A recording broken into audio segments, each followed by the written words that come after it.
പ്രിയപ്പെട്ട സുഹൃത്തുക്കളെ, ആനന്ദതീർത്ഥ സാംസ്കാരിക കേന്ദ്രത്തിൻ്റെ നിസ്വാർത്ഥരായ പ്രവർത്തകരെ, ഇന്ന് നാം ആദരിക്കുന്ന തമിഴ്നാടിൻ്റെ അഭിമാനമായ സ്റ്റാലിൻ രാജാംഗം, കേരളത്തിൽ അറിയപ്പെടുന്ന നീതിന്യായാധിപൻ ശ്രീ അബ്ദുൾ റഹീം CK, ഈ സാംസ്കാരിക കേന്ദ്രത്തിൻ്റെ അധ്യക്ഷയും സ്വാമി ആനന്ദതീർത്ഥൻ്റെ വളർത്തുപുത്രനായ സ്വാമിനാഥൻ്റെ മകളുമായ ബേബി ഉഷാക്കിരൺ, ഇവിടെ സന്നിഹിതരായിരിക്കുന്ന ഓരോ ആളുകൾക്കും ആദ്യമായി ഞാൻ സ്വാഗതം പറയുകയാണ്. സ്വാഗതം പറയുന്നതിന് അപ്പുറം ഒരു ചെറിയ കടമ കൂടി നിർവഹിക്കുകയാണ്. ഒന്ന്, 4 വർഷമായി സ്വാമി ആനന്ദ തീർത്ഥ കേന്ദ്ര സാംസ്കാരിക പ്രവർത്തനം കൊച്ചിയിൽ ആരംഭിച്ചിട്ട് 4 years that we have started working on this project. ഈ നിമിഷം we remember with great reverence late M.K. Sanu, who is no more with us, who inspired us to start this foundation in the name of Ananda Tirtha. So he is not with us. This is the first time we are having either a commemoration of Swami without Mr. M.K. Sanu. So a minute of silence on his thing. He has been the inspiration and the mover of this, and it is that inspiration that leads us on this cultural thing. Now, I would like to introduce my friend, comrade, and fellow public intellectual, whose name may be not familiar to you in Kerala, but not well known all over the south, is Stalin Rajangam. What I would describe in a very small way, I was searching for some word to describe without wasting time. How to describe him, I would describe him as a public intellectual and a subaltern historian, without mentioning your background, your caste or religious background. That's the first thing to do when we are fighting caste. The first thing is that you transcend it at some moments. He is a professor at the American College in Madurai. But more than a teacher, he is a scholar, a historian, essayist, and also a media person, if you don't know that. He is the editorial board of Kalachuvudu, one of the most prestigious institutions in the south, to which I have grown, which has nourished me intellectually by putting on some of the best Tamil writers for the Malayalam readers and vice versa. So he's a kind of a joint, he comes from a joint Malayali-Tamil conjuncture of the history. So I'm very proud. So that is the way to introduce him. He has enough number of books and articles. Unfortunately, there is no translation of his work in either English or Malayalam. This is the occasion to remember that.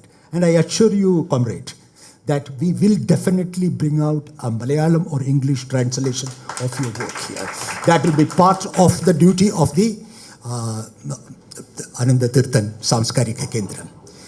Now, if you are coming to Justice Rahim, his career in law and judiciary has been illustrious, to say this. One of the most compassionate judges that we have seen, especially in the organ donation case, which I remember after my retirement. I don't remember how much of your judgments I have reported earlier, but I still remember the compassion behind his juridical version on kidney donation.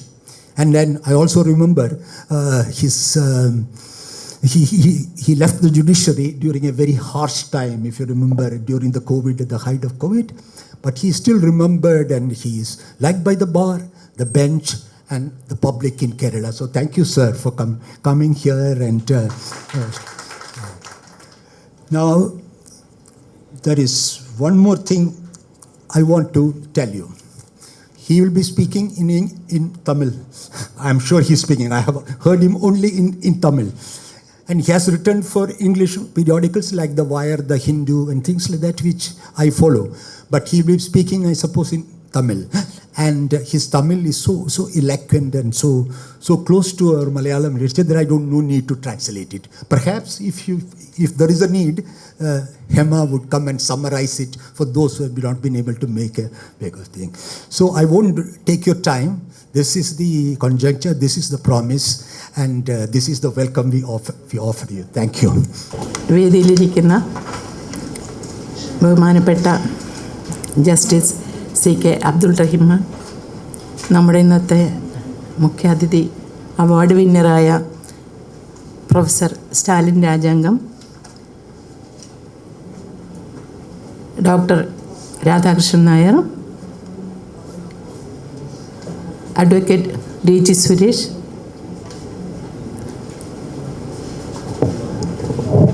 Shri N Madhavankutty sir, സദസ്സിലെ എൻ്റെ സഹോദരങ്ങളെ, വിശിഷ്ട വ്യക്തികളെ, സുഹൃത്തുക്കളെ, വിദ്യാർത്ഥിനികളെ, വളരെ സന്തോഷം തോന്നുകയാണ്. Madhavankutty sir പറഞ്ഞു കഴിഞ്ഞു, നമ്മൾ 4ാമത്തെ വർഷത്തേക്ക് കടന്നു. ഇതൊരു ചെറിയ സംഘടനയായിട്ട് നമ്മൾ തുടങ്ങിയതാണ്. സാനുമാഷാണ് എന്നെ വിളിച്ച് ഇത് ഏൽപ്പിച്ചത്. അതിന് കാരണം എൻ്റെ അച്ഛൻ തന്നെയാണ്.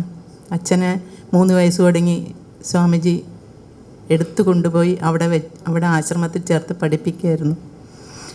അതുപോലെ എത്രയോ കുഞ്ഞുങ്ങൾ, അവർക്ക് വീടില്ല, അവർക്ക് വസ്ത്രമില്ല, നല്ല ആഹാരമില്ല, സമൂഹത്തിൽ ഒന്നുമില്ലാത്ത കുട്ടികൾ, ഒരുപാട് കുട്ടികൾ.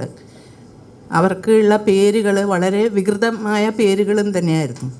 സ്വാമിജി ആശ്രമത്തിൽ കൊണ്ടുപോയിട്ടാണ് അവരെ കുളിപ്പിച്ച്, എല്ലാവർക്കും ഓരോ തോർത്താണ് അന്ന്. രാജാംഗം സാറിന് ഓർമ്മയുണ്ടാവും, നമ്മൾ ഡോക്യുമെൻ്ററിയിൽ രാജാംഗൻ സാറും ഞാനും ഒരുപോലെ ഉണ്ടായി.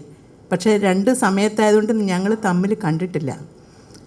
സ്വാമി ആനന്ദതീർത്ഥനെക്കുറിച്ചുള്ള ഡോക്യുമെൻ്ററിയിൽ അതിൽ കണ്ടാൽ അറിയാം, അന്നത്തെ കുട്ടികൾക്ക് സ്വാമിജി കൊടുത്തത് ഓരോ തോർത്തുമുണ്ട് മാത്രമാണ്. കാരണം വേറെ അധികം കൊടുക്കാനൊന്നുമില്ല. പക്ഷേ 2 നേരം ആഹാരം കിട്ടുമല്ലോ. അതാണ് ആ കുട്ടികളെ അങ്ങോട്ട് ആകർഷിച്ചത്. ആ പാരൻസിൻ്റെ നിന്നും കുട്ടികളെ വിളിച്ചു കൊണ്ടുപോയി അവിടെ ചേർത്ത്. അക്ഷരം അന്ന് സ്കൂളിൽ ചേർക്കില്ലായിരുന്നു. താഴ്ന്ന ജാതിയിൽപ്പെട്ടവർക്ക് സ്കൂളിൽ പ്രവേശനമില്ല. അപ്പോൾ സ്വാമിജി തന്നെ 1931 പയ്യന്നൂർ ആശ്രമം തുടങ്ങി. അതിന് മുന്നേ മുഴുവൻ ചരിത്രമൊന്നും ഞാൻ പറയുന്നില്ല. ആശ്രമത്തിൽ കുട്ടികളെ ചേർത്ത് സ്വാമിജി തന്നെ പഠിപ്പിക്കുമായിരുന്നു. അക്ഷരം പഠിപ്പിക്കുന്നു, സയൻസ്, കണക്ക് ഒക്കെ സ്വാമിജി തന്നെ പഠിപ്പിക്കുന്നു. കാരണം റാങ്ക് ഹോൾഡറായിട്ട് യൂണിവേഴ്സിറ്റിയിൽ നിന്നും മദ്രാസ് യൂണിവേഴ്സിറ്റിയിൽ നിന്നും ഇറങ്ങിയ അദ്ദേഹത്തിന് എല്ലാ വിഷയങ്ങളും പഠിപ്പിക്കാനുള്ള കഴിവുണ്ടായിരുന്നു. അതുകൊണ്ട് തന്നെ ഈ കുട്ടികൾ വളരെ മിടുക്കരായിട്ട് അവിടെ ഇരുന്ന് പഠിച്ചു. പിന്നീട് കേസ് കൊടുത്ത് ആ കേസിൻ്റെ പുറകെ ഒരുപാട് കാലം നടന്നിട്ടാണ് സ്കൂളിൽ പ്രവേശനമായത് കുട്ടികൾക്ക്. ആ പ്രവേശനം കിട്ടിയപ്പം സ്കൂളിലുള്ള കുട്ടികൾ മറ്റു കുട്ടികളെക്കാളും സ്വാമിജിയുടെ ആശ്രമത്തിലെ കുട്ടികൾക്ക് വളരെയേറെ മികവുണ്ടായി. എല്ലാ വിഷയത്തിലും ഈ കുട്ടികൾക്ക് മികച്ച മാർക്കുണ്ടായി. അതുകൊണ്ട് തന്നെ എൻ്റെ അച്ഛൻ 10ാം ക്ലാസ്സിൽ സ്കൂൾ ടോപ്പറായിരുന്നു. അവിടെ എല്ലാ കുട്ടികളും നന്നായി പഠിപ്പിക്കും സ്വാമിജിക്ക് ആ ലക്ഷ്യം ഈ കുടുംബങ്ങളെ ഉയർത്തിക്കൊണ്ടുവരണം, സമൂഹത്തിലെ മുൻധാരയിലേക്ക് അവരെ എത്തിക്കണം, സാമ്പത്തികമായിട്ടും സാമൂഹ്യമായിട്ടും അവരെ മുൻപന്തിയിലേക്ക് എത്തിക്കാനായിട്ടുള്ള ശ്രമത്തിന് സ്വാമിജി അനുഭവിച്ച തിക്തമായ ഒരുപാട് വേദനകൾ, സ്വാമിജിയെ അടിച്ച് കാലിൻ്റെ മുട്ടൊക്കെ ഒടിച്ച സംഭവങ്ങളുണ്ടായി. ആശുപത്രിയിൽ അച്ഛനൊക്കെ ആശുപത്രിയിൽ തന്നെ ചെന്ന് സ്വാമിജിയുടെ കൂടെ തന്നെ നിൽക്കുകയായിരുന്നു. എത്രയൊക്കെ സഹിച്ചാലും തൻ്റെ ദൗത്യം അത് തന്നെ മുന്നോട്ട് കൊണ്ടുപോകും. അതിന് യാതൊരു സംശയവുമില്ല, അതിന് ഒരു പ്രതിബന്ധവുമില്ല. ഈ പാവപ്പെട്ട അവൻ്റെ മക്കൾ ഒരിക്കലും അമ്പലത്തിൽ നമ്മൾ കാണുന്ന അമ്പും വില്ലും അല്ലെങ്കിൽ ഓടക്കുഴൽ, അതിനും അപ്പുറം പോയി കഴിഞ്ഞാൽ രുദ്രവീണ മീട്ടി നിൽക്കുന്ന സരസ്വതി, ഈ സങ്കല്പങ്ങളൊന്നും ആ കുഞ്ഞുങ്ങൾക്കില്ലായിരുന്നു. കാരണം അവർക്കതൊന്നും അറിയില്ല. അവരൊരിക്കലും അമ്പലം കണ്ടിട്ടില്ല, പറഞ്ഞും കേട്ടിട്ടില്ല. ദേവവിഗ്രഹങ്ങളൊന്നും അവർക്ക് അറിഞ്ഞൂടാ. ആ ട്രൈബൽ കമ്മ്യൂണിറ്റിയിൽ ആകെയുള്ളത് രൗദ്രവേഷമുള്ള കാളിയുടെയൊക്കെ വിഗ്രഹങ്ങൾ മാത്രമാണ്. കാളി സങ്കല്പമാണ് അവരുടെ ദൈവസങ്കല്പം. അത് ഭയാനകമാണ് പലപ്പോഴും കാണുമ്പോൾ. നാക്കൊക്കെ മുന്നോട്ടിട്ട് കണ്ണൊക്കെ തുറിച്ചിട്ടുള്ളതും കയ്യിലുള്ള ആയുധങ്ങളും അതെ. അത് അവരുടെ നിലനിൽപ്പിൻ്റെ പടപൊരുതലിൻ്റെ പ്രതീകമായിട്ടാണ്. അതിന് ആ ചെറുത്ത് നിൽക്കുന്ന അതിൻ്റെ പ്രതീകമായിട്ടാണ് ആ ദൈവങ്ങളും. അപ്പോൾ ആ സാഹചര്യത്തിൽ ആ കുട്ടികളെ അല്ലെ അവരെ രക്ഷാകർത്താക്കളെ ആ സമൂഹത്തെ ചേർത്ത് പിടിക്കാൻ സ്വാമിജി മാത്രം, സ്വാമി ആനന്ദതീർത്ഥൻ മാത്രമേ ഉണ്ടായിട്ടുള്ളൂ. ശ്രീനാരായണ ഗുരുവിൻ്റെ ഒരു ജാതി ഒരു മതം ഒരു ദൈവം ഇതിൻ്റെ അർത്ഥം പോലും അവർക്കറിയില്ല. അർത്ഥം അറിയുന്ന സമൂഹം ഒന്നും ചെയ്തിട്ടില്ല അന്ന്. ഒന്നും ചെയ്യാൻ പലപ്പോഴും പലരും മുതിർന്നിട്ടില്ല. ആരെങ്കിലും അങ്ങനെ മുന്നോട്ട് വന്നാൽ അവരെ അടിച്ചമർത്തുന്ന പതിവായിരുന്നു. ഏതായാലും അത്തരം കാര്യങ്ങളിൽ നിരന്തര സമരം, ഒരിക്കലും തിരിഞ്ഞു നോക്കാതെ ഈ കുട്ടികളെയും കൂട്ടി അമ്പലത്തിൽ പോവുക, ഈ കുട്ടികളെ എല്ലാ സ്ഥലത്തും കൊണ്ടുപോവുക, ഈ ഏറ്റവും നന്നായി പഠിത്തത്തിൽ ഏറ്റവും മുന്നോട്ട് കൊണ്ടുവരിക, അങ്ങനെയുള്ള ഓരോ കാര്യങ്ങൾ ചെയ്ത് അത്തരം കുട്ടികളെ സമൂഹത്തിൻ്റെ മുൻപന്തിയിലെത്തിച്ചു. അവരെല്ലാവരും തന്നെ നല്ല ജോലി നേടി. അവരുടെ നാമീകരണ വിപ്ലവത്തിലൂടെ അവരുടെയൊക്കെ പേര് മാറ്റി. എൻ്റെ അച്ഛൻ്റെ പേര് സ്വാമിനാഥനാക്കിയത് സ്വാമിജിയാണ്. അതുകൊണ്ട് എൻ്റെ പേരിൻ്റെ കൂട്ടത്തിൽ ഇന്നും ഉഷാ കിരൺ എം സ്വാമിനാഥൻ എന്നാണ്. ആ സ്വാമിനാഥൻ എന്നുള്ള പേര് സ്വാമിജി തന്നതാണ്. അപ്പം എത്രയൊക്കെ സഹിച്ചാലും ഇവരെ ഉയർത്തിയെടുക്കണം, അത് മാത്രമേ സ്വാമിജിക്കുള്ളൂ. അദ്ദേഹത്തിൻ്റെ കുടുംബവും അതിനു വേണ്ടി കൂട്ടുനിന്നു എന്നുള്ളതാണ്. പലപ്പോഴും അരി വാങ്ങിക്കാൻ പോലും പൈസ ഇല്ലാതെങ്കിൽ വീട്ടിൽ കത്ത് കൊടുത്ത് വെച്ച് വീട്ടിൽ നിന്ന് പണം കൊണ്ടുവന്നിട്ടാണ് കുട്ടികൾക്ക് കഞ്ഞി കൊടുത്തിരുന്നത് സ്വാമിജി ആയോധന കലകൾ പോലും കുട്ടികളെ പഠിപ്പിച്ചു. കാരണം ചെറുത് നിൽക്കണം. പല സ്ഥലത്തും വഴി നടക്കുമ്പോൾ തന്നെ അവരെ ഉപദ്രവിച്ചിട്ടുണ്ടായി പലപ്പോഴും. അപ്പം ഞാൻ ഒരുപാട് വിവരിക്കുന്നില്ല. ആ കുട്ടികളൊക്കെ വളർന്ന് പന്തലിച്ചു. സമൂഹത്തിൽ ഏറ്റവും ഉന്നത നിലവാരത്തിൽ വലിയ പൊസിഷനിൽ നിന്ന് നേടി, അവർ ജോലി നേടി, അവരുടെ കുടുംബങ്ങളെല്ലാം നന്നായി. എൻ്റെ അച്ഛൻ ഹെഡ് പോസ്റ്റ് മാസ്റ്ററായിട്ടാണ് റിട്ടയർ ചെയ്തത്. അപ്പോൾ ഞങ്ങളെ എല്ലാവരും പഠിപ്പിച്ചു. ഇപ്പം ഞങ്ങളുടെ നാട്ടിൽ ആ ഭാഗം നോക്കിക്കഴിഞ്ഞാൽ ഒരു സർക്കാർ ജോലിയെങ്കിലും ഇല്ലാത്ത ഒരു വീടും ഉണ്ടാവില്ല. കാരണം എൻ്റെ അച്ഛനും അമ്മയൊക്കെ അതിനു വേണ്ടി കൂടി പ്രവർത്തിച്ചിരുന്നു. എല്ലാവർക്കും കോച്ചിങ് കൊടുത്ത് ബസ് കണ്ടക്ടറായിട്ടും റെയിൽവേയിൽ പോസ്റ്റ് ഓഫീസിൽ അങ്ങനെ പല നിലയിൽ അവരെയൊക്കെ ഉയർത്തി. എത്രയോ പേരെ ബാങ്കിൽ കയറ്റി എന്ന് പറഞ്ഞാൽ ആ ടെസ്റ്റിന് വേണ്ടി പഠിപ്പിച്ച് അങ്ങനെ ഓരോ രീതിയിലും സാമൂഹ്യ സേവന രംഗത്ത് ഒരു കൂട്ടായ്മയോടെ അവിടെ പഠിച്ച കുഞ്ഞുങ്ങൾ അവർ വളർന്നു വന്നപ്പോൾ സമൂഹത്തിന് തന്നെ നന്മയാക്കിക്കൊണ്ട് ആണ് സ്വാമിജി വളർത്തി വന്നത്. അപ്പോൾ അങ്ങനെയുള്ള ആ സ്വാമിജിയുടെ ജന്മദിനമാണിന്ന്. അത് പറയുമ്പോൾ എനിക്ക് ഒരുപാട് ഞാൻ പറയുന്നില്ല ഒന്നും. എനിക്ക് പറയാനുള്ളത് പറഞ്ഞു കഴിഞ്ഞാൽ ഒരുപാട് നേരം പറയേണ്ടി വരും. ഞാൻ 30 വയസ്സ് വരെ സ്വാമിജിയെ നിരന്തരം കാണുന്ന ഒരാളാണ്. എൻ്റെ അച്ഛൻ എന്നും പോകുമ്പോൾ മിക്കവാറും അവിടെ എന്ത് വിശേഷം ഉണ്ടെങ്കിലും എന്നെ കൊണ്ടുപോകാറുണ്ട് സ്വാമിജിയായിട്ട് നേരിട്ട്. ഈ മുഖം നോക്കിക്കഴിഞ്ഞാൽ സ്വാമിജി ഞാൻ ഒരു ഹൈറ്റായിരുന്നു അന്ന്. എനിക്ക് 30 വയസ്സുള്ളപ്പം ഈ ഹൈറ്റ് തന്നെയുണ്ട്. അപ്പോൾ സ്വാമിജി നിന്ന് കഴിഞ്ഞാൽ എനിക്കിങ്ങനെ കണ്ണിന് നേരെ കണ്ണായിട്ട് സംസാരിക്കാൻ പറ്റുമായിരുന്നു. എൻ്റെ വിവാഹം കഴിഞ്ഞതിന് ശേഷമാണ് എനിക്കധികം സ്വാമിജിയുടെ അടുത്ത് പോകാൻ പറ്റാത്തത്. 86-ന് ശേഷം 87 സ്വാമിജി മരിക്കുകയും ചെയ്തു. അപ്പോൾ ഓരോ വിശേഷം വീട്ടിലുണ്ടെങ്കിലും നമ്മൾ പോവും. സ്വാമിജി എല്ലാ വീടുകളും സന്ദർശിക്കുമായിരുന്നു. അദ്ദേഹത്തിൻ്റെ ശിഷ്യന്മാരുടെ വീടുകളിലൊക്കെ ചെന്ന് ഞങ്ങളോടൊക്കെ വിശേഷങ്ങൾ ചോദിക്കും. ഞങ്ങൾ പഠിക്കുന്ന കാര്യങ്ങൾ, മറ്റ് കാര്യങ്ങൾ, നമ്മളെ യാത്ര, അതിൻ്റെ സൗകര്യങ്ങൾ, എല്ലാ കാര്യങ്ങളും, സ്കൂൾ വിശേഷങ്ങൾ ഒക്കെ ചോദിക്കുമായിരുന്നു. വീട്ടിൽ വന്ന് താമസിക്കുകയും ചെയ്യും. ഈ ശിഷ്യഗണങ്ങളുടെ വീട്ടിൽ ചെന്ന് താമസിക്കും.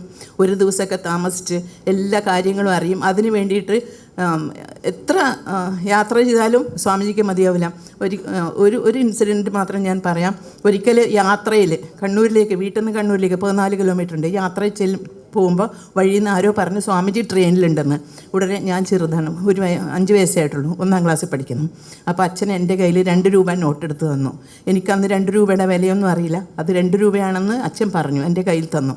എന്നോട് പറഞ്ഞു സ്വാമിജി ട്രെയിനിലുണ്ട്, ഏതോ കമ്പാർട്ട്മെൻറ്റിലുണ്ട്, ഇറങ്ങുമ്പോൾ കാണുമ്പോൾ കയ്യിൽ കൊടുത്തിട്ട് കാല് തൊട്ട് വന്ദിക്കണമെന്ന്. ഞാൻ സ്വാമിജിയെ കാത്തു നിന്നു. ട്രെയിനിൻ്റെ സൈഡിലാണ് ഇരുന്നത്. കാറ്റിന് എൻ്റെ 2 രൂപ പറന്നുപോയി. എൻ്റെ കുഞ്ഞു കയ്യിൽ അത്ര ശ്രദ്ധിച്ച് പിടിക്കാനൊന്നും എനിക്ക് അന്ന് അറിയില്ലായിരുന്നു. എൻ്റെ 2 രൂപ പോയ ഉടനെ ഞാൻ വലിയ വാവിട്ട് കരയാൻ തുടങ്ങി. അച്ഛൻ എന്താണെന്ന് ചോദിച്ചപ്പോൾ ഞാൻ പറഞ്ഞു, എനിക്ക് സ്വാമിജി കൊടുക്കേണ്ട പൈസ പോയി അച്ഛൻ എന്ന് പറഞ്ഞു കരഞ്ഞു. അച്ഛൻ എനിക്ക് വേറെ ഒരു 2 രൂപ എടുത്ത് തന്നു. പക്ഷേ അന്നത്തെ എൻ്റെ അച്ഛൻ്റെ ശമ്പളം അതിലും ഒരുപാട് കൂടുതലൊന്നും ഉണ്ടായിട്ടുണ്ടാവില്ല. മറ്റൊരു 2 രൂപ എനിക്ക് തന്നപ്പോൾ അച്ഛൻ്റെ കയ്യിൽ ചിലപ്പം ഞങ്ങൾക്ക് തിരിച്ചു പോകാനുള്ള പൈസ മാത്രമേ ഉണ്ടായിട്ടുണ്ടാവുള്ളൂ. പക്ഷേ ഞാൻ കണ്ണൂരെത്തി സ്വാമിജിയെ കണ്ട് അത് കൈ കൊടുത്ത് കാല് തൊട്ട് വന്ദിച്ചു. അങ്ങനെ 100 അനുഭവങ്ങൾ. ഇങ്ങനെ ശിഷ്യഗണങ്ങൾ കൊടുക്കുന്ന 2 രൂപയോ 3 രൂപയോ അതുമാത്രമാണ് സ്വാമിജിയുടെ കയ്യിലുണ്ടാവുക. ആ പൈസ വെച്ചിട്ടാണ് സ്വാമിജി എല്ലാ നന്മകളും എല്ലാ കാര്യങ്ങളും ചെയ്യുന്നത്. ആഹാരം എവിടെ എത്തി അവിടെ വെച്ച് കഴിക്കും. അങ്ങനെയാണ് പലപ്പോഴും ബ്രാഹ്മണനായ സ്വാമിജിക്ക് മത്സ്യം പോലും കഴിക്കേണ്ടി വന്നത്. 1-2 ഇൻസിഡൻറ്റിൽ അങ്ങനെ കഴിക്കേണ്ടി വന്നിട്ടുണ്ട്. സ്വാമിജി എന്ത് ചെയ്തു എന്ന് ചോദിച്ചാൽ സ്വാമി ചെയ്യാത്തത് എന്താണ് എന്നുള്ളതാണ്. എല്ലാവിധത്തിലും ഏത് കാര്യത്തിലും സ്വാമിജി എവിടെ അനീതി കണ്ടോ അവിടെ സ്വാമിജി എത്തിയിരിക്കും. അവിടെ സ്വാമിജിയുടെ പ്രസൻസ് അറിയിക്കുകയും ചെയ്യും, അതിന് പരിഹാരവും കാണാം. സോമൻ വധക്കേസിലൊക്കെ അത് തള്ളിപ്പോയ കേസാണ്. അതിന് സ്വാമിജി കേസ് കൊടുത്ത് വീണ്ടും അതിൻ്റെ പുറകെ നടന്ന് ആ കുറ്റക്കാരെ ശിക്ഷിച്ചു പിന്നീട്. അങ്ങനെ ഓരോ കാര്യത്തിനും നമുക്ക് എന്തിനാ അധികം വിവരിക്കുന്ന സ്വാമിജിയെക്കുറിച്ചിട്ട് എത്ര പഠിച്ചാലും തീരില്ല. നമ്മളൊരു പഠന ഗവേഷക കേന്ദ്രമൊക്കെ ഉണ്ട് പല യൂണിവേഴ്സിറ്റികളിലും. ഇനിയും എത്രയോ സ്വാമിജിയെ നമുക്കറിയില്ല, ഇനിയും ഒരുപാട് അറിയാനുണ്ട്. സ്വാമിജി മരിച്ചിട്ട് ഇത്രയും വർഷം 38 വർഷമായെങ്കിലും സ്വാമിജിയെക്കുറിച്ച് അധികം ആളുകൾക്ക് തെക്കൻ കേരളത്തിൽ അറിയില്ല. അതുകൊണ്ടാണ് ഈ ഒരു സ്ഥാപനം, ഈ ഒരു സാംസ്കാരിക കേന്ദ്രം നമ്മൾ തുടങ്ങിയത്. ഇത് നമ്മൾ തുടങ്ങിയിട്ടേ ഉള്ളൂ. കുട്ടികൾക്കുള്ള പരിപാടികൾക്ക് നമ്മൾ ആലോചിച്ച് വരുന്നേ ഉള്ളൂ. ഇനിയും വരുന്ന കാലഘട്ടത്തിൽ നമുക്ക് കുറേ കൂടി കാര്യങ്ങൾ ചെയ്യാൻ പറ്റും. സ്വാമിജിയുടെ പാഠഭാഗം നമ്മുടെ പുസ്തകത്തിൽ ഉണ്ടായിരിക്കണം. നമുക്ക് കൂടുതൽ അറിയേണ്ടിയിരിക്കുന്നു. അദ്ദേഹത്തിൻ്റെ കർമ്മം നമ്മൾ ഏറ്റെടുത്ത് ചെയ്യേണ്ടിയിരിക്കുന്നു വരും തലമുറ. ഞാൻ ഒരുപാട് സംസാരിക്കുന്നില്ല. അധ്യക്ഷ എന്ന നിലയിൽ എനിക്ക് പരിമിതികളുണ്ട്. എല്ലാവരും വന്നതിൽ അതിയായ സന്തോഷമുണ്ട്. എല്ലാവരെയും ഞാൻ അനുമോദിക്കുകയാണ്. ഇന്നത്തെ ഈ സന്ധ്യയിൽ എല്ലാവരും ഒത്തുചേർന്ന് ഇവിടെ ഈ 121-ാം ജന്മവാർഷികം ആഘോഷിക്കാൻ കഴിഞ്ഞതിൽ അതിയായ സന്തോഷമുണ്ട്. നിങ്ങളോട് എല്ലാവരോടും നന്ദിയുണ്ട്. നന്ദി, നമസ്കാരം. അടുത്തതായി ഈ യോഗത്തിലെ സുപ്രധാന ചടങ്ങായ സ്വാമി ആനന്ദതീർത്ഥൻ അവാർഡ് സമർപ്പണമാണ്. ഈ അവാർഡ് സമർപ്പിക്കുന്നതിനായി ആദരണീയനായ ജസ്റ്റിസ് ശ്രീ CK അബ്ദുൾ റഹീം അവകളെ ക്ഷണിച്ചുകൊള്ളുന്നു. ശ്രീ അബ്ദുൾ റഹീം അവർ I also invite Sri Stalin Rajangam to come forward to receive this prestigious award. Hello, I want to inform you that the jury for the selection of the award consisted of K. Sachidanandan, M.N. Karasheri, S. Joseph, and Perumal Murugan. So these are the few people who unanimously selected him for the award. And the previous winners are Perumal Murugan and Dayabai. Both worked. The first worked for was a Dalit spokesperson and writer, and the second for Adivasis in India. Thank you.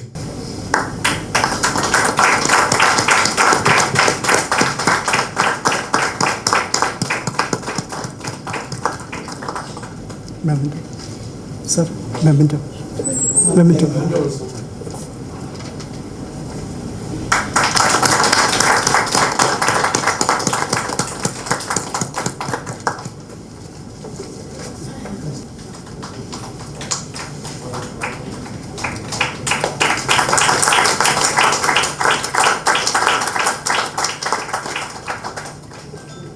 എല്ലാവർക്കും നമസ്കാരം.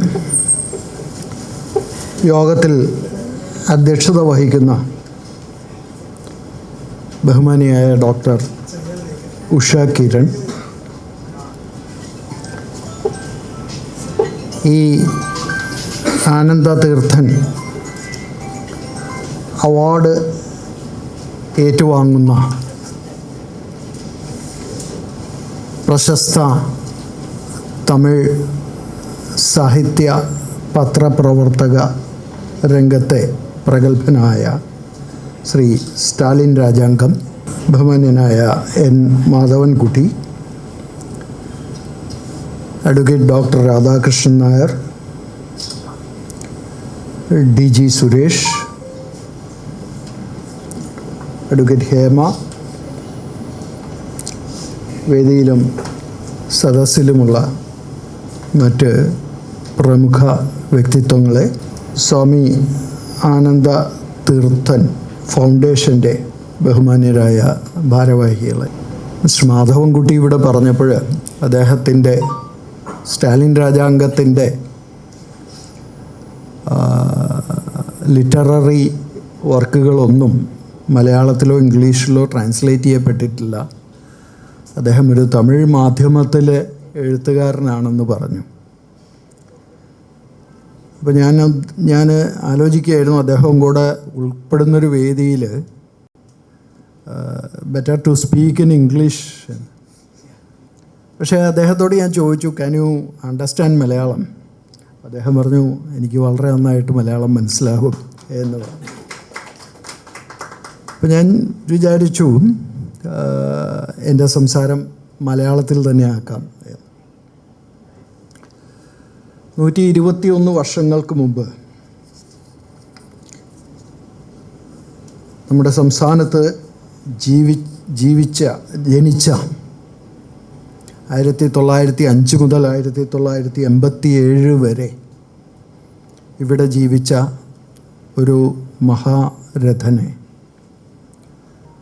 കേരളത്തിലെ നവോത്ഥാന പ്രസ്ഥാനങ്ങളുടെ അധികായകനായി പ്രവർത്തിച്ച ഒരു വ്യക്തിയെ അനുസ്മരിച്ചുകൊണ്ടാണ് നാം ഈ അവാർഡ് ദാന ചടങ്ങ് ഇവിടെ നടത്തുന്നത്. 1905 തലശ്ശേരിയിൽ ഗൗഡസാരസ്വ ബ്രാഹ്മണ സമൂഹത്തിൽ ജനിച്ച ആനന്ദ ഷേണായ് എന്ന വ്യക്തിയാണ് പിന്നീട് ആനന്ദ തീർത്ഥൻ സ്വാമികൾ എന്നറിയപ്പെട്ടിരുന്നത്.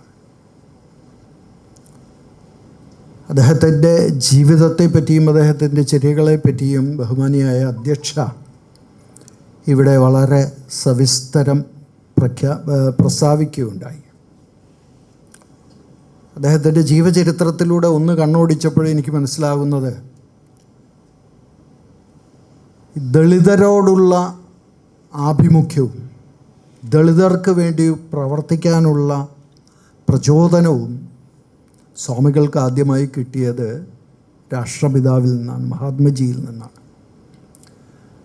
ഗുജറാത്ത് സന്ദർശിക്കുകയും ഗാന്ധിജിയുടെ നിസ്സഹകരണ പ്രസ്ഥാനത്തിലും ഉപ്പു സത്യാഗ്രഹത്തിലും ഒക്കെ ആകർഷനാവുകയും ആ തത്വങ്ങളിൽ ആകർഷനാകുകയും ഒക്കെ ചെയ്തതാണ് അദ്ദേഹത്തിൻ്റെ ആദ്യ പ്രചോദനമെന്നാണ് മനസ്സിലാക്കുന്നത്. പിന്നീട് അദ്ദേഹം ശ്രീനാരായണ ഗുരുവിൻ്റെ ഏറ്റവും അടുത്ത ശിഷ്യന്മാരിൽ ഒരാളായി മാറുകയും ജാതി ഉച്ചനീചത്വത്തിനെതിരെയുള്ള പടപൊരുതലുകളിൽ മുൻപന്തിയിലേക്ക് വരികയുമാണ് ഉണ്ടായത്. അധസ്ഥിത വർഗത്തിൻ്റെ, ദളിതരുടെ മോചനത്തിന് വേണ്ടി അദ്ദേഹം ചെയ്തിട്ടുള്ള അനേക കാര്യങ്ങൾ ഇന്നും സമൂഹത്തിലേറെ പ്രസക്തിയായി നിലനിൽക്കുകയാണ്. 1931 ദളിത കുട്ടികൾക്ക് വേണ്ടി പയ്യന്നൂരിൽ ഒരു കലാലയം, ഒരു വിദ്യാലയം അദ്ദേഹം സ്ഥാപിച്ചു എന്നാണ് ചരിത്രം രേഖപ്പെടുത്തിയിരിക്കുന്നത്. അദ്ദേഹത്തിൻ്റെ ആശ്രമത്തോടനുബന്ധിച്ചൊക്കെ തന്നെ. ആ പോരാട്ടങ്ങളിൽ മരിക്കുന്നത് വരെ മുൻപന്തിയിൽ നിന്ന് പ്രവർത്തിക്കുകയായിരുന്നു സ്വാമി ആനന്ദ തീർത്ഥൻ എന്നാണ് കാണുന്നത്. അതിനുവേണ്ടി അദ്ദേഹം പലപ്പോഴും കഠിനമായ ദേഹോപദ്രവം തന്നെ ഏൽക്കേണ്ടി വന്നിട്ടുണ്ട് എന്നാണ് പറയുന്നത്. ഇവിടെ അധ്യക്ഷ സൂചിപ്പിച്ചതുപോലെ അദ്ദേഹത്തെ ഏകദേശം മൃതപ്രായനായ നിലയിൽ ആക്രമിക്കപ്പെട്ട് അദ്ദേഹം മരിച്ചു എന്ന് അക്രമികൾ ഉറപ്പുവരുത്തി ഓടിപ്പോയതിനു ശേഷം ഈശ്വരകൃപയാൽ അതുവഴി വന്ന അത് 3 മുസ്ലിം സഹോദരങ്ങളാണെന്നാണ് ചരിത്രം രേഖപ്പെടുത്തിയിരിക്കുന്നത്. അദ്ദേഹത്തെ രക്ഷപ്പെടുത്തുകയായിരുന്നു എന്നാണ് പറയുന്നത്. സ്വാമി ആനന്ദ തീർത്ഥനെ നമ്മൾ അനുസ്മരിക്കുമ്പോൾ അദ്ദേഹത്തിൻ്റെ പേരിൽ ഒരു അവാർഡ് ദാനം നിർവഹിക്കുമ്പോൾ ഈ ചെറിയ സദസ്സിൽ നാം ഒത്തുചേർന്നുകൊണ്ട് നാം ചിന്തിക്കേണ്ടത്, അദ്ദേഹം ഉയർത്തിപ്പിടിച്ച മൂല്യങ്ങളും അദ്ദേഹം നേതൃത്വം കൊടുത്ത പോരാട്ടങ്ങളും ജാതി ഉച്ചനീചത്വത്തിനെതിരായിരുന്നു, അധസ്ഥിത വർഗത്തിൻ്റെ ഉന്നമനത്തിന് വേണ്ടിയായിരുന്നു എന്നുള്ളതാണ്.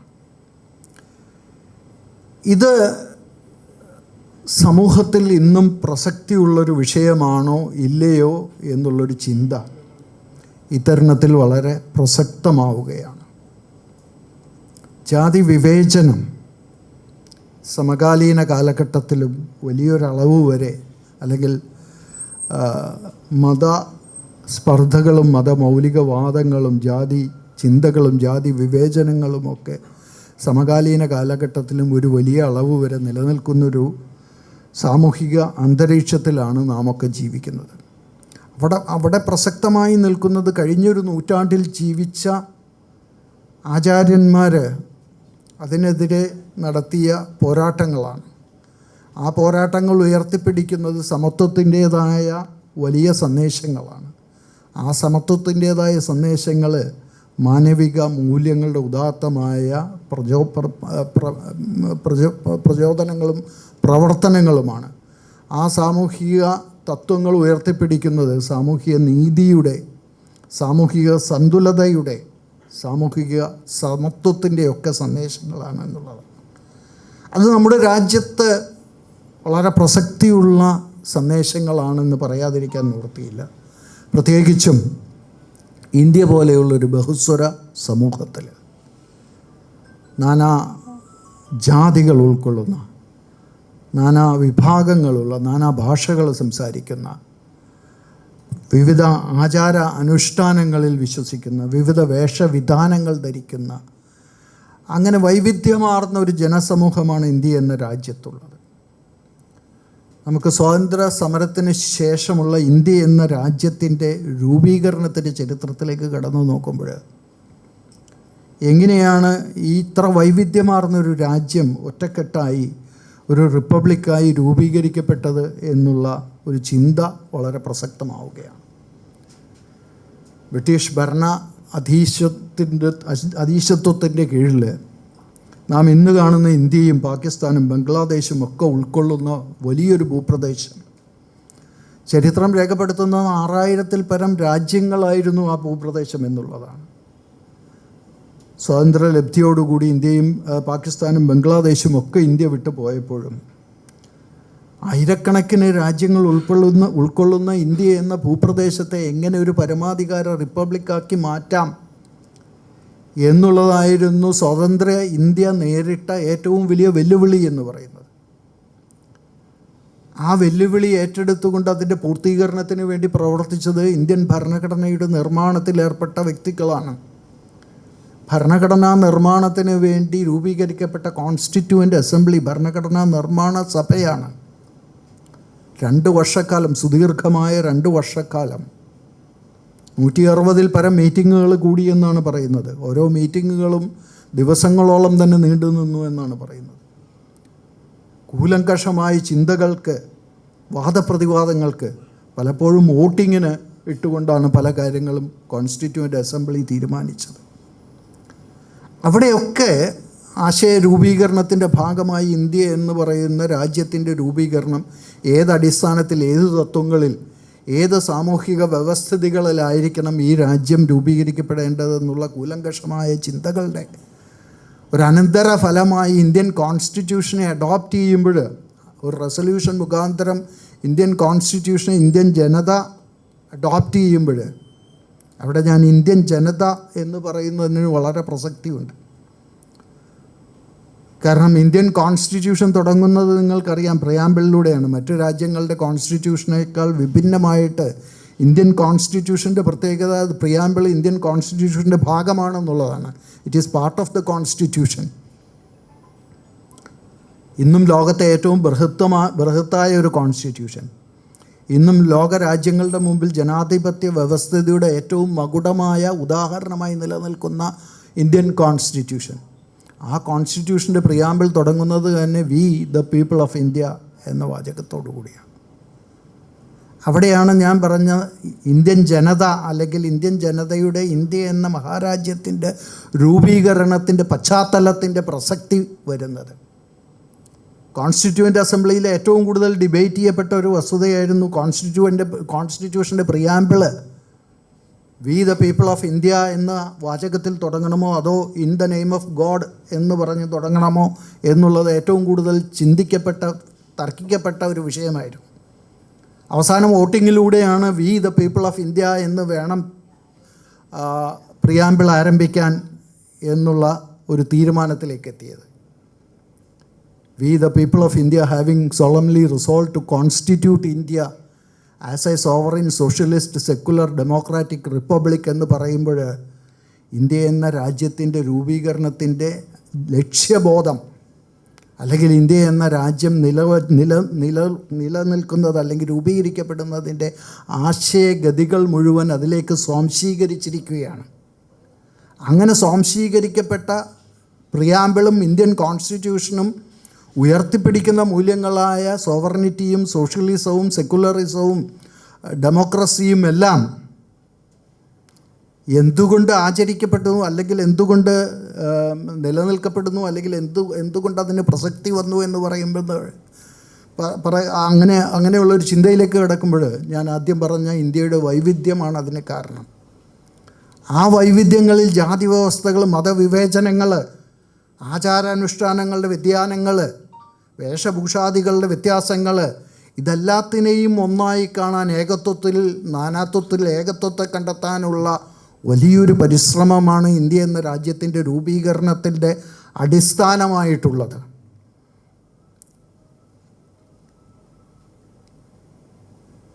ആ പ്രിയാമ്പിളിൻ്റെ ആ വാചകം we the people of India having resolve to constitute India as a sovereign socialist secular democratic republic എന്ന് പറയുന്നിടത്ത് ആ വാചകം അവസാനിക്കുന്നില്ല. ആ വാചകം തുടരുകയാണ്. And to secure to its citizens justice, equality, liberty and to promote fraternity. എന്തിനു വേണ്ടിയാണ് ഈ രാജ്യം രൂപീകരിച്ചത്? ഈ സോഷ്യലിസ്റ്റ് സെക്കുലർ ഡെമോക്രാറ്റിക് സോവറിനിറ്റി എല്ലാം മുറുകെ പിടിച്ചുകൊണ്ടുള്ള ആ ആശയങ്ങളിൽ ഇന്ത്യ എന്ന രാജ്യത്തെ രൂപീകരിച്ചത് എന്തിനു വേണ്ടിയാണെന്നുള്ളൊരു ലക്ഷ്യബോധത്തെപ്പറ്റി ആ വാചകം തന്നെ ഉത്തരം തരികയാണ്. And to secure to its citizens justice, liberty, equality and fraternity എന്നുള്ളത്. അവിടെയാണ് ഇന്ത്യ എന്ന രാജ്യത്തിൻ്റെ തത്വചിന്തകളുടെ മുഴുവൻ മഹത്വം നിലനിൽക്കുന്നത്. ഈ രാജ്യത്തെ മുഴുവൻ പൗരന്മാർക്കും തുല്യനീതി, തുല്യ സമത്വം, തുല്യ സ്വാതന്ത്ര്യം, തുല്യ മഹത്വം, തുല്യ മഹനീയത എല്ലാം വാഗ്ദാനം ചെയ്യുകയാണ് ഇന്ത്യൻ കോൺസ്റ്റിറ്റ്യൂഷൻ ഇന്ത്യയുടെ രൂപീകരണത്തോടു കൂടി. ഇതാരാണ് വാഗ്ദാനം ചെയ്യുന്നത്? V the people of India. V the people of India എന്ന് പറയുന്നത് സ്വാതന്ത്ര്യ സമരകാലത്ത് ജീവിച്ചിരുന്ന തലമുറയിലെയോ അല്ലെങ്കിൽ സ്വാതന്ത്ര്യ ലബ്ധിക്ക് ശേഷം ഭരണഘടനയെ അഡോപ്റ്റ് ചെയ്തപ്പോൾ ജീവിച്ചിരുന്ന തലമുറയിലെയോ മാത്രം ആളുകളല്ല. മറിച്ച് 75 വർഷ കാലഘട്ടം ഈ രാജ്യത്ത് ജീവിച്ചു മരിച്ച അനേക തലമുറകൾ, ഞാനും നിങ്ങളും ഉൾക്കൊള്ളുന്ന ഇന്നിൻ്റെ തലമുറ, നാളെയുടെ നാളുകളിൽ ഈ രാജ്യത്ത് ജനിച്ച് മരിക്കാനുള്ള അനേക തലമുറകൾ, ഈ തലമുറകളിൽ മുഴുവൻ ഉൾക്കൊള്ളുന്ന ജനങ്ങൾ ഈ രാജ്യത്തെ ജനങ്ങൾക്ക് നൽകിയിരിക്കുന്ന വാഗ്ദാനമാണ്. We will protect your liberty, your justice, your equality, your fraternity. അവിടെയാണ് ഈ ദളിത വിമോചനത്തിൻ്റെയും അല്ലെങ്കിൽ ജാതീയ ഉച്ചനീചത്വത്തിനെതിരെയുള്ള പ്രവർത്തനങ്ങളുടെയും ഒക്കെ മഹനീയതയും മഹത്വവും ഒരു ഇന്ത്യൻ പൗരൻ എന്നുള്ള നിലയ്ക്ക് കടന്നു വരേണ്ടത്. ആനന്ദതീർത്ഥൻ സ്വാമികളുടെ ആശയങ്ങളെ, നാരായണ ഗുരുവിൻ്റെ ആശയങ്ങളെ, മഹാത്മാഗാന്ധിയുടെ ആശയങ്ങളെയൊക്കെ നാം സ്മരിക്കുമ്പോൾ നമ്മളിൽ ഓരോരുത്തരിലും അർപ്പിതമായിട്ടുള്ളൊരു കടമയിലേക്ക് നമ്മുടെ ചിന്ത എത്തേണ്ടത് അവിടെ നിന്നുകൊണ്ടാണ് ഈ നവോത്ഥാന പ്രവർത്തനങ്ങളെ, ഈ ജാതീയ ഉച്ചനീചത്വങ്ങളുടെ ഉച്ചാടനത്തിന് വേണ്ടിയുള്ള പ്രവർത്തനങ്ങളെ, ശക്തമായ തൂലികയിലൂടെ ജാതീയ ഉച്ചനീചത്വത്തിനെതിരെ പ്രതികരിക്കുന്ന പ്രവർത്തനങ്ങളെ ഒക്കെ നാം നോക്കിക്കാണേണ്ടതും നാം അതിനെയൊക്കെ അനുസ്മരിക്കേണ്ടതും ആദരിക്കേണ്ടതും ഒക്കെ അവിടെ നിന്നുകൊണ്ടാണ് എന്ന് പറയുകയാണ്. ഈ ഒരവസരത്തിൽ ആനന്ദതീർത്ഥൻ സ്വാമികളുടെ ജന്മദിന സ്മരണ പുതുക്കിക്കൊണ്ട് അദ്ദേഹത്തിൻ്റെ നാമധേയത്തിലുള്ള ഒരു അവാർഡ് ഇവിടെ സ്റ്റാലിൻ രാജാംഗത്തിന് നൽകുകയാണ്. അദ്ദേഹത്തെപ്പറ്റി ഈ പറയുന്ന മാതിരി തമിഴ് എഴുത്തുകാരനായതുകൊണ്ടാവാം ഒരുപക്ഷെ നമുക്കൊന്നും കൂടുതൽ അറിയാൻ കഴിഞ്ഞിട്ടില്ല. എന്നെ സംബന്ധിച്ചിടത്തോളം വ്യക്തിപരമായും ഈ ഈ ഈ പരിപാടിയിലേക്ക് ക്ഷണിക്കപ്പെട്ടപ്പോഴാണ് ഇത്തരത്തിലുള്ളൊരു എഴുത്തുകാരനെ പറ്റി ഞാൻ മനസ്സിലാക്കാൻ ഇടവന്നത്. ഗൂഗിളിലും മറ്റും സെർച്ച് ചെയ്തപ്പോൾ കിട്ടിയ അദ്ദേഹത്തിൻ്റെ ചില ലേഖനങ്ങളിലൂടെ ഒന്ന് കണ്ണോടിക്കാൻ കഴിഞ്ഞപ്പോൾ അതിൻ്റെ ചില ഇംഗ്ലീഷ് വെർഷൻ്റെ അബ്രിവേഷനിലൊക്കെ കൂടെ ഒന്ന് കണ്ണോടിക്കാൻ കഴിഞ്ഞപ്പോൾ അതിശക്തമായ ഭാഷയിലൂടെ അതിശക്തമായ പ്രതികരണങ്ങളിലൂടെ ജാതി നീചത്വത്തിനെതിരെ വളരെ ശക്തമായി പ്രതികരിക്കുന്ന ഒരു എഴുത്തുകാരനാണ് സ്റ്റാലിൻ രാജാംഗം എന്നെനിക്ക് മനസ്സിലായി. തീർച്ചയായും ഏറ്റവും അനുചിതമായ ഒരു ആളെ തന്നെ ഈ അവാർഡ് സ്വീകരിക്കാൻ ഇതിൻ്റെ ജൂറി തിരഞ്ഞെടുക്കപ്പെട്ടിരിക്കുന്നു എന്നുള്ളത് ഏറെ സന്തോഷകരമാണ്. ശ്രീ മാധവൻകുട്ടി ഇവിടെ സൂചിപ്പിച്ചതുപോലെ അദ്ദേഹത്തിൻ്റെ കൃതികൾ അല്ലെങ്കിൽ അദ്ദേഹത്തിൻ്റെ രചനകൾ മലയാളത്തിലേക്കും ഇംഗ്ലീഷിലേക്കും ഒക്കെ ട്രാൻസ്ലേറ്റ് ചെയ്യപ്പെടാനും എല്ലാ ഭൂപ്രദേശങ്ങളിലും പ്രചരിക്കപ്പെടാനുമുള്ള അവസരമുണ്ടാകണം. അതിൽ നിന്ന് കിട്ടുന്ന ഉത്തേജനങ്ങൾ ജാതി നീചത്വത്തിനെതിരെയുള്ള പ്രവർത്തനങ്ങൾക്ക് ഊർജം പകരുന്നതായി മാറണം എന്നാണ് എനിക്ക് പറയാനുള്ളത്. ശ്രീ സ്റ്റാലിൻ രാജാംഗത്തിന് എല്ലാവിധ അഭിനന്ദനങ്ങളും അർപ്പിച്ചുകൊണ്ട് ഈ അവാർഡ് ദാന ചടങ്ങ് നിർവഹിക്കാൻ എന്നെ ക്ഷണിച്ചതിൽ സ്വാമി ആനന്ദതീർത്ഥൻ ഫൗണ്ടേഷൻ്റെ ഭാരവാഹികൾക്ക് നന്ദി അറിയിച്ചുകൊണ്ട് ഇവിടെ വരാൻ കഴിഞ്ഞതിലുള്ള സന്തോഷം രേഖപ്പെടുത്തിക്കൊണ്ട് ഔപചാരികമായി ഈ സമ്മേളനം ഉദ്ഘാടനം ചെയ്തതായി പ്രഖ്യാപിക്കുന്നു. നന്ദി, നമസ്കാരം.